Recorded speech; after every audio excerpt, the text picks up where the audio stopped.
Hi everyone, welcome back to EduWorks. So I'm Rupa Sharma, and in today's session we will be discussing all the questions from the reasoning section जो कि exam आपका 15th of April shift number 1 को हुआ था और ये CHSL का paper है जो हम सॉल्व कर रहे हैं। इसी के साथ साथ मैं CGL का भी सोल्यूशन लाना शुरू करूँगी बहुत ही जल्दी। सो डोंट वरी, बहुत सारे स्टूडेंट्स के क्वेश्चंस हैं या रिक्वेस्ट भी हैं कि एमटीएस से पहले ख़त्म हो जाएगा या नहीं हो जाएगा या करा दीजिए एमटीएस से पहले। सो डोंट वरी, उससे पहले ये सारे पेपर आपके कवर हो जाएंगे। एंड मैं पूरी कोशिश कर रही हूँ कि डेली आपको एक लेसन तो एटलीस्ट मिल ही जाए, बट अगर मैं कर पाई तो डेली आपको 2 लेसन मिल जाएंगे, जिसमें एक आपके CHSL का सोल्यूशन होगा और एक CGL का। Okay, so trust me, I am trying my best और मैं पूरी कोशिश कर रही हूँ ताकि आपको हेल्प कर पाऊँ। तो चलिए सेशन को शुरू करते हैं and this is your first question. देखिए, हिंदी भी है साथ में तो आसान रहेगा समझने के लिए। जो स्टूडेंट इंग्लिश में समझ सकते हैं उनके लिए मैं बता देती हूँ, यहाँ जो रिलेशन है वो एंटोनिम का रिलेशन है। बाइंड करना किसी चीज़ को, लिमिट में रखना, बेसिकली उसको बांध के रखना। रिलीज करने का मतलब है उसे फ्री कर देना सारे बाउंडेशन से। So basically opposite meaning show करते हैं, यानी कि ये एंटोनिम्स हैं। तो एंटोनिम का ही पेयर आपको ढूंढना है। उसी तरीके से हिंदी में आबद्ध का मतलब भी वही, जैसे मैंने आपको समझाया, किसी चीज़ को रोकना, उसको बांध देना किसी लिमिट में, है ना। कहते हैं ना, I am bound to this, I am bound to this rule, I am bound to this limit. तो ये क्या है, आप किसी चीज़ के अंदर आ रहे हो, बाउंड्रीज बना दी गई हैं। और रिलीज का मतलब होता है फ्री हो जाना किसी भी चीज़ से। सो ये ऑपोजिट मीनिंग्स हैं। गॉर्जियस और डेजलिंग एक ही मीनिंग में इस्तेमाल किए जाते हैं। कोई भी चीज़ बहुत ही खूबसूरत है, चमकदार है, आकर्षक है ना। हिंदी के मीनिंग हैं भी दो ये, तो ये सभी इसके लिए इस्तेमाल किए जाते हैं दोनों वर्ड्स। ब्लेम और क्रिटिसिज्म भी एक ही मीनिंग में यहाँ पर इस्तेमाल किए जाते हैं। ब्लेम करना सीधे सीधे होता है किसी को पॉइंट आउट करना कि नहीं आपने ये गलती की है, या whatever the problem has been there, उसको आपने क्रिएट किया है। क्रिटिसाइज भी बेसिकली आप कर क्या रहे हो, उनकी कमियां बता रहे हैं, है ना। तो दोनों सेम मीनिंग हो गए। और जेन्युइन और स्पूरियस की बात करें तो जेन्युइन का मतलब होता है फैक्चुअल हैं चीज़ें। जेन्युइन मतलब हिंदी में वास्तविक होता है, बेहतर समझ पाएंगे। स्पूरियस का मतलब होता है कोई भी चीज़ जो कल्पित है, काल्पनिक होना, यानी कि फैक्ट्स नहीं है, जस्ट इमेजनरी थिंग्स जिनको आपने परसेप्शंस आप कह सकते हैं, है ना। आपको पता नहीं है कि एक्चुअली एग्जिस्ट करती है या नहीं करती है, बट आपकी परिकल्पनाएं हैं वो, ठीक है। तो ये दोनों ऑपोजिट मीनिंग हो गए, दैट्स वाई ऑप्शन 3 आपका करेक्ट आंसर बन जाएगा। कनिंग एंड स्मार्ट भी दोनों सेम ही सेंस में इस्तेमाल होते हैं। कनिंग डेफिनेटली नेगेटिव मीनिंग आता है, बट स्मार्ट दोनों तरह से इस्तेमाल कर सकते हो आप, नेगेटिव भी और पॉजिटिव भी, ठीक है। नाउ नेक्स्ट क्वेश्चन पर मूव करेंगे, question number 2। This question is interesting definitely. यहाँ पर सिल्वर को कोड किया है और विजडम को कोड किया है, फिर आपसे पूछा है कैन स्टार का कोड क्या होगा। So what is the logic behind this. देखिए, सिल्वर को यानी कि जो मेन वर्ड है आपका, उसको इन्होंने अल्फाबेटिकल ऑर्डर में सबसे पहले अरेंज किया है। तो सिल्वर का जो अल्फाबेटिकल ऑर्डर होगा वो कुछ इस तरह से दिखाई देगा। देखिए, सबसे पहले ई आएगा, उसके बाद आई आ जाएगा, देन आएगा एल, फिर आएगा R, then S and then V. उसके बाद जरा देखिए यहाँ पर कोड को लिख लीजिए, J D Q M X and Q.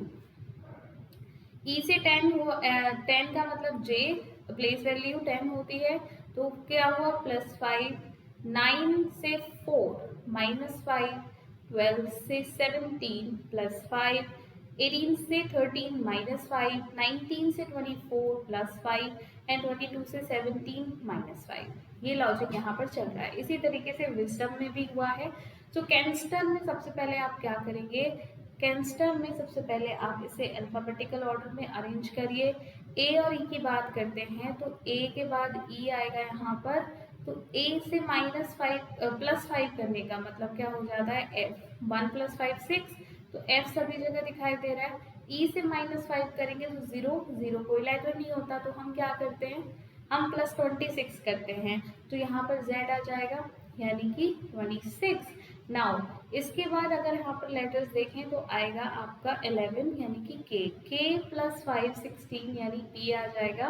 ये एलिमिनेट हो गया, ये एलिमिनेट हो गया। नाउ फोर्थ लेटर आपको आंसर दे देगा। यहाँ पर फोर्थ लेटर है k के बाद जो बनेगा दैट इज n यानी 14 -5 आप करेंगे तो आएगा i यानी कि 9।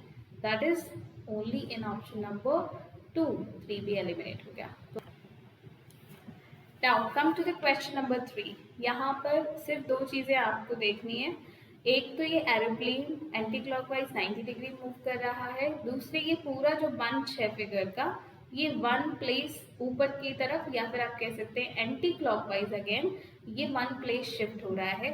दूसरी इसी के साथ जो चेंज हो रही है वो ये है कि जो सेकेंड, फोर्थ और 6 नंबर की फिगर हैं, ये सब किसी दूसरी फिगर के साथ चेंज हो रही हैं, जबकि ये सब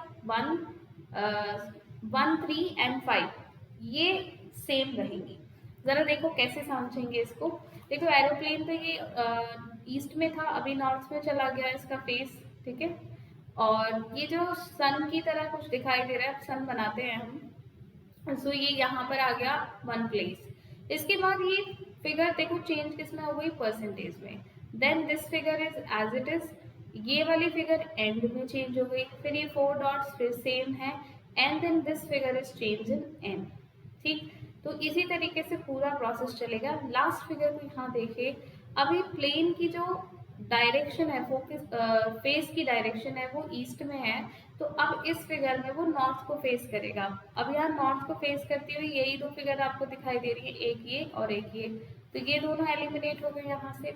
नाउ ये जो सर्कल है ये जब शिफ्ट होगा एंटी क्लॉकवाइज तो ये इस कॉर्नर पर आ जाएगा, ये यहाँ पर इस कॉर्नर पर दिया है तो ये गलत हो जाएगा।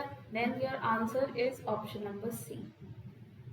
ठीक है, ऑल्टरनेट फिगर्स चेक कर लेते हैं। देखिए ये हार्ट शेप जो है वो स्माइल में चेंज हो गई, ये अगर एस है या डॉलर क्योंकि क्लियर नहीं दिख रहा है, आई थिंक एस ही है, ये सेम है।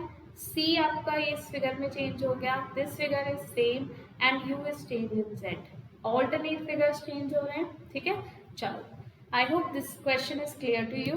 फोर्थ क्वेश्चन आप देखिए, उन्होंने पूछा है कि एक ही डाइस है सेम और उसकी 3 डिफरेंट पोजीशन दी हैं, आपको बताना है कि 6 के ऑपोजिट कौन सा नंबर यहाँ आएगा। देखिए इन दोनों से आंसर आपको मिल जाएगा। यहाँ पे 2 कॉमन ट्रिक लगाइए, 2 और 5 दोनों कॉमन है, तो बचे नंबर जो हो जाएंगे वो क्या हो जाएंगे, ऑपोजिट हो जाएंगे, और ऑपोजिट है तो 6 का ऑपोजिट 1 आ जाएगा। Simple, few seconds, only few seconds we will take. 5 question number 5। देखिए यहाँ इन्होंने कुछ नहीं किया, it's a very simple question. इन्होंने सिर्फ इसको अल्फाबेटिकल ऑर्डर में अरेंज किया है। ए पहले आता है, उसके बाद F, then L, then O, then R. उसी तरह से अल्टर को भी आपने करना है, ए के बाद आएगा E, then L, then R and then T. A L, अच्छा A E L R T, option number 2। Clear. 6th question, orthopedician related to bones. जो ऑर्थोपेडिशियंस होते हैं वो आपकी बोन्स में स्पेशलिस्ट होते हैं। डर्मेटोलॉजिस्ट आपकी स्किन से स्पेशलिस्ट होते हैं, उनको स्किन के बारे में ज़्यादा जानकारी होती है, या जो एक कह सकते हैं कि उनका जो स्टडी है वो स्किन से रिलेटेड होता है। उसी तरीके से आपका आता है न्यूनेटोलॉजिस्ट। ठीक है, न्यूनेटोलॉजिस्ट जो होते हैं वो आपके इन्फेंट से रिलेटेड होते हैं। ठीक है, किससे रिलेटेड होते हैं, इन्फेंट से रिलेटेड होते हैं, जो आपका शिशु विज्ञान होता है आप कह सकते हैं, उससे रिलेटेड ये होते हैं। सो इसीलिए आंसर क्या आ जाएगा, 2 आ जाएगा। ठीक, नेक्स्ट देखो 7th क्वेश्चन। ये सिंपल सा क्वेश्चन है। देखिए यहाँ साइन का मतलब लिख लीजिए, एंड का मतलब ब्रदर होता है, हैश का मतलब डॉटर होता है, एट द रेट का मीनिंग वाइफ है, और बस 3 ही साइन है। Okay cool. तो एट द रेट का मीनिंग वाइफ, यानी कि जेड कौन है, वाइफ है किसकी, आर की। देखिए ए का बी से रिलेशन दिया है, यानी कि फर्स्ट मेंबर का सेकंड मेंबर से रिलेशन। उसके बाद चलो इसे यहाँ लिख लेते हैं, ट्री बनाने में आसानी हो जाएगी। नाउ एंड का मीनिंग है ब्रो, यानी कि जो ब्रो मतलब brother, okay, don't mind my word in this. And R का रिलेशन आ गया टी से, तो आर टी का ब्रदर हो गया। नाउ हैश का मीनिंग है डॉटर, तो टी जो है वो एच की डॉटर हो जाएंगी। और एट द रेट का मीनिंग है वाइफ, तो एच क्या है, के की वाइफ हो गई। सबके जेंडर क्लियर हो गए। के का जेड से रिलेशन पूछा है, तो देखिए के इन सब के फादर हैं आर और टी के, और आर की वाइफ है जेड, तो के कौन हो गए, father in law. 4 will be the correct answer. Eighth question. All books are pen, all pen are eraser, and all erasers are file. Oh my goodness. इतने सारे सर्कल बन गए। ऑल पेन आर फाइल, ये pen file के पूरा cover हो रहा है, अंदर आ रहा है, बिल्कुल करेक्ट हो जाएगा। ऑल पेन आर बुक, सारे पेन बुक नहीं है, ऑल बुक आर पेन, ये होता तो सही हो जाता। Wrong. All files are book, सारे फाइल बुक है क्या, नहीं, बुक फाइल के अंदर है, ये भी wrong. All file are pen, again pen file के अंदर है पूरा का पूरा, ना कि फाइल, तो ये भी रॉन्ग। यानी सिर्फ कंक्लूजन 1 फॉलो करता है। Option 2 will be your correct answer. 9th question, इस क्वेश्चन को वैसे आप सॉल्व कर सकते हैं। इन्होंने मंथली इनकम का रेशो दिया है और रीमा की एनुअल इनकम दी है। क्योंकि मंथली जो आपकी इनकम है उसका रेशो दिया है, तो क्या मैं रीमा की मंथली इनकम निकाल सकती हूँ 12 से डिवाइड करके, बिल्कुल आ सकती है। ज़रा 12 से डिवाइड कीजिए, कितना आएगा, 4 टाइम्स जाएगा एंड देन 2 टाइम, तो ये आ जाएगी 42,000 रुपये। ठीक है, यस। अब उसने कहा रीमा का जो मंथली रेशो है वो कितना बन रहा है, 21x। तो बेसिकली मैं ये कह सकती हूँ कि जो x की वैल्यू आ जाएगी यहाँ से 21 से डिवाइड कर दो, कितनी आ जाएगी, 2000। नाउ क्या पूछ रहा है, what is the sum of Saloni's and Kalyani's annual income. तो एनुअल इनकम निकालने के लिए पहले तो इन दोनों का रेशो निकाल लीजिए, दोनों का सम कर लीजिए, कितना आ जाएगा, 113। ये मंथली है, अब मंथली इसमें जरा इंटू करिए जरा, और फिर 12 से भी मल्टीप्लाई करना क्योंकि एनुअल पूछी है। ठीक, जरा देखो यहाँ पर 26 एंड 2 ये आ गया। अब इसे 12 से मल्टीप्लाई कीजिए, देखिए 12 6 या 72 होता है, यूनिट यहाँ पर 30 के पास जो नंबर आएगा वो 2 आना चाहिए। ये ना तो इसमें है ना इसमें, तो यही दोनों बच जाते हैं आपके पास। यहाँ से 7 कैरी बचेगा। 12 2 जा 24, 24 में 7 आप प्लस करेंगे तो 31 आएगा। 1 यहाँ पर नहीं है, यहीं पर है, यही आपका आंसर हो जाएगा। आप दोबारा सॉल्व करना चाहते हैं तो बेशक करें, ठीक है, बाकी ज़रूरत आपको नहीं पड़ेगी। ठीक, तो this is your correct answer. 10th question, देखिए एग्जाम में कोशिश करिए कम से कम चीज़ें सॉल्व करके आपको आंसर मिले। आप पेपर घर पे थोड़ी ना सॉल्व कर रहे हो कि आपको पूरा क्वेश्चन सॉल्व करना है। Try to find those ways या दोज ट्रिक्स जिनसे आपको पता चल जाएगी, अच्छा सिर्फ इतना करने से मुझे आंसर मिल रहा है, मुझे इतना ही करना है, पूरा करने की ज़रूरत आपको नहीं होनी चाहिए। ये सभी क्या है, प्राइम नंबर्स हैं। तो 47 के बाद अगला, यहाँ ट्राइंगल्स आपको फाइंड आउट करने हैं। सो अगेन आसान सवाल है। देखिए यहाँ से आपको कितने ट्राइंगल मिलेंगे, 3। फिर इस बेस में ये छोटा वाला, इससे भी 3। फिर इस बेस से ये जो बड़ा बन रहा है, इससे भी 3। नाउ यहाँ से इस छोटे बेस से एक नीचे बन रहा है, ये भी 3। अब आप एक ये पूरा बड़ा देखिए, ठीक है, यहाँ से भी 3। 1 2 3 4 5, 3 इंटू 5 कितना हो जाएगा, 15। ओके, नाउ अब देखिए क्योंकि यहाँ थोड़ा गड़बड़ हो गई है चीज़ें, मैस्ड अप, तो ये 15 ट्राइंगल हमें मिल गए। अब ज़रा देखो, 1 2 3 4, ठीक है, और एक ये बन रहा है 5 और एक 6, तो कितना हो गया, 21। अब 21 भी ऑप्शन है यहाँ पर, तो 21 आप आंसर करके आ सकते हो, बट 21 आंसर इसका नहीं है। क्यों नहीं है मैं बताती हूँ। हमने एक तो ट्राइंगल इसमें काउंट किया था, एक इसमें काउंट किया था, इसमें कॉमन ट्राइंगल भी तो बन रहा है, देखो क्या बन रहा है, हाइलाइटर यूज करें, ठीक है कर लेते हैं भाई। देखो ये वाला जो है ना, ये भी तो दो ट्राइंगल है ना जो कॉमन बन रहे हैं, बस वही दो ट्राइंगल आपके यहाँ पर एक्स्ट्रा है। अब उसने आंसर गलत करने के लिए दोनों दिया है, 21 भी दिया है आपको और 23 भी दिया है। Now it's completely your choice. अगर आपको पकड़ आ गया तो ठीक है, वरना आंसर गलत हो जाएगा, 100% गलत हो जाएगा। नेक्स्ट देखिए, आसान सवाल है। इसे हम 8 का स्क्वायर कहते हैं और ये होता है 9 का क्यूब, यानी कि फर्स्ट नंबर जिसका स्क्वायर दिया है उससे नेक्स्ट नंबर का आपने क्या करना है, cube, to get the second number. ठीक, सो 7 का स्क्वायर है ये, 7 का नेक्स्ट नंबर क्या होता है, 8 का क्यूब क्या होता है, 1 2 5 1 2। आंसर आ गया। 13th क्वेश्चन देखिए, हेक्सागन क्या है, एक पॉलीगन है, ठीक है। बहुभुज, षटभुज और पैराबोला, ठीक। तो पैराबोला अलग आकृति होती है, बहुभुज के अंदर आपका षटभुज आ गया, तो ये इस तरह का रिलेशन आपको ऑप्शन नंबर 2 दिखा रहा है, यही आपका करेक्ट आंसर होगा। बहुत सीधे सीधे से सवाल है, ज़्यादा सोचने की ज़रूरत नहीं है। Now come to this question. हो सकता है 100% ये क्वेश्चन आप ना कर पाए हों, यहाँ पर डिफरेंस का लॉजिक नहीं बन रहा, पर हम करेंगे वही जो हम करते आए हैं। हम सबसे पहले इनकी प्लेस वैल्यूज को नोट करेंगे। अब जरा डिफरेंस निकालने की कोशिश करें। देखिए, यहाँ से 14 का डिफरेंस बन रहा है, यहाँ +5 हो गया, यहाँ -1, तो कोई लॉजिक नहीं है कैसा भी, मतलब या तो सेम ऐसे ही बन रहा हो।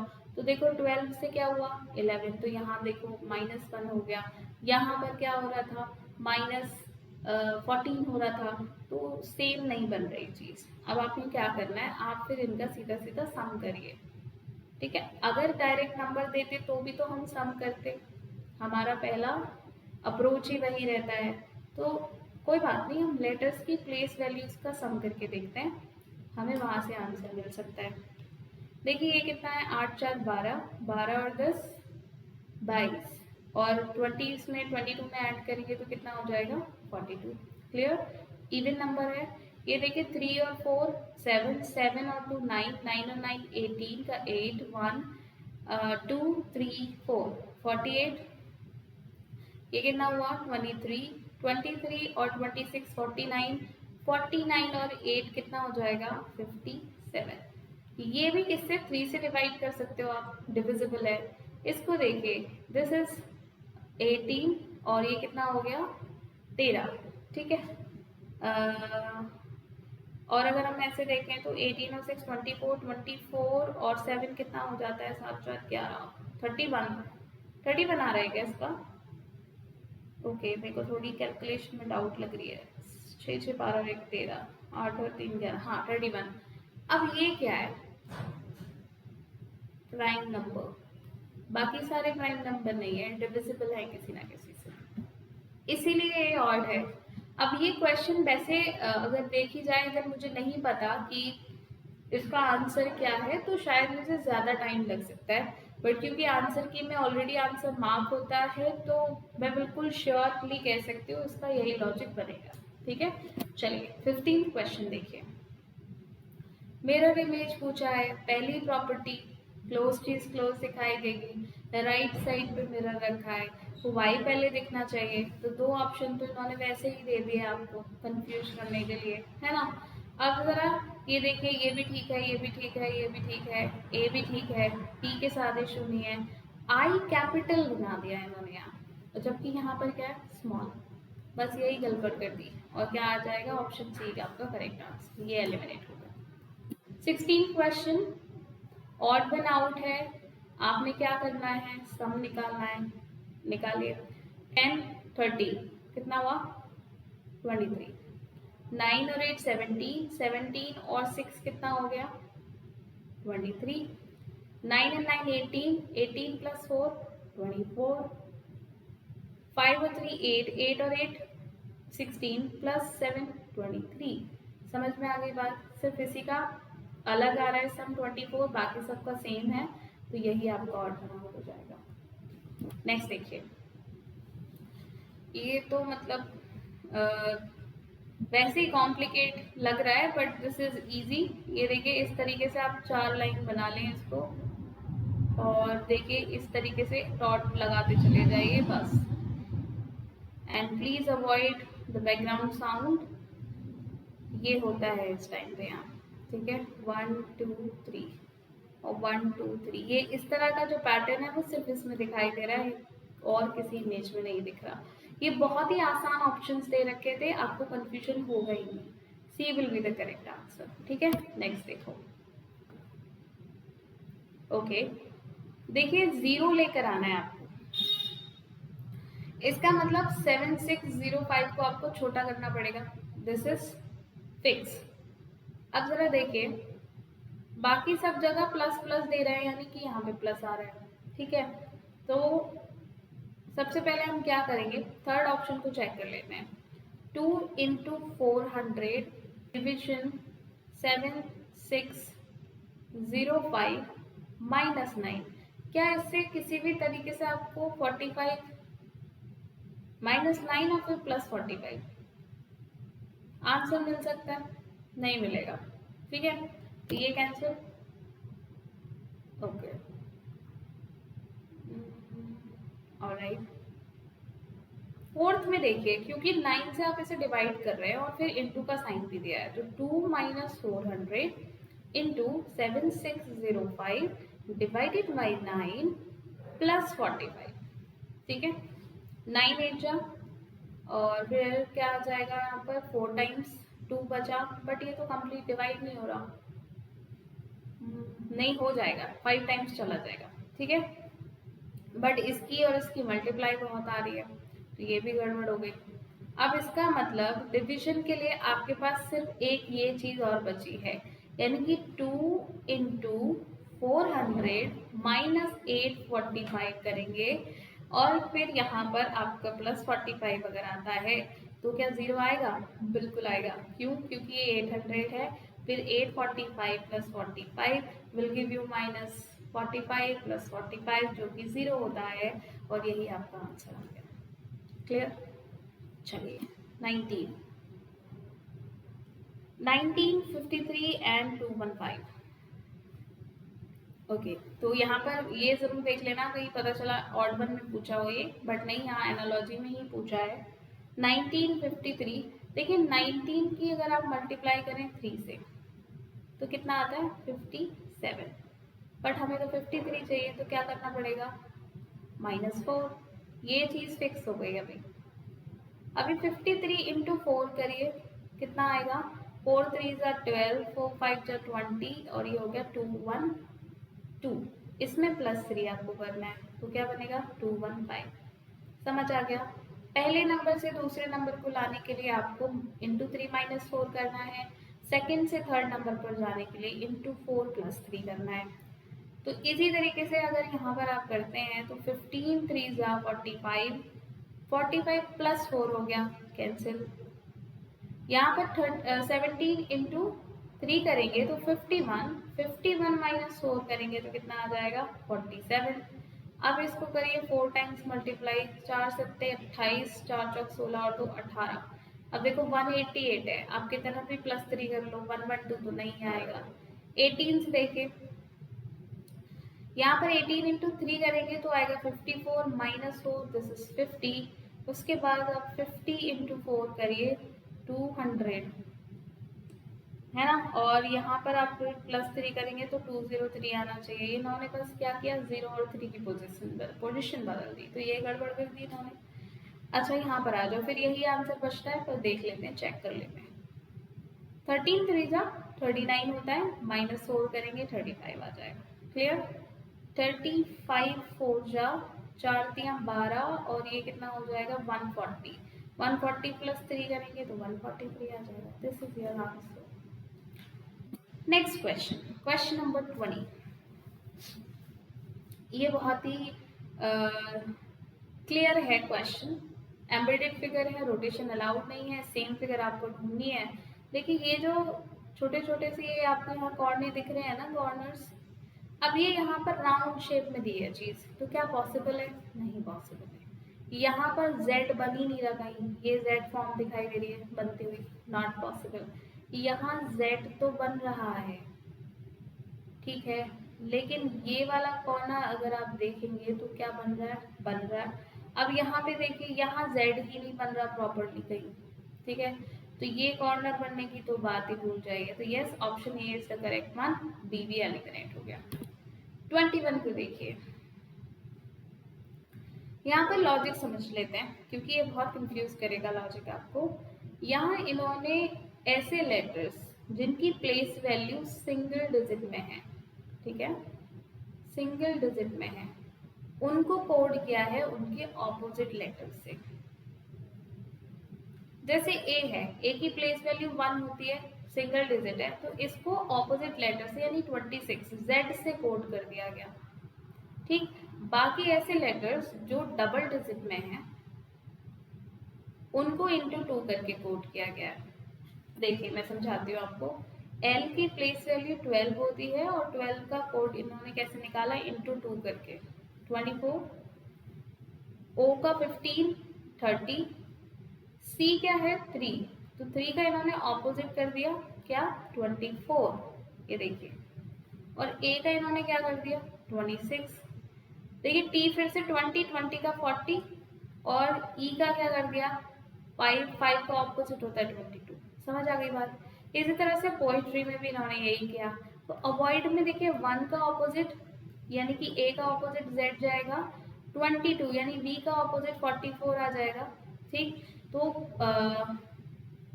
26, क्योंकि ए की प्लेस वैल्यू 1 होती है तो जेड की 26, तो पहले दो नंबर 26 44 होना चाहिए। यहाँ पर ही दिया है, यही आंसर है। बाकी क्रॉस चेक करवाते हैं हम अभी आपको।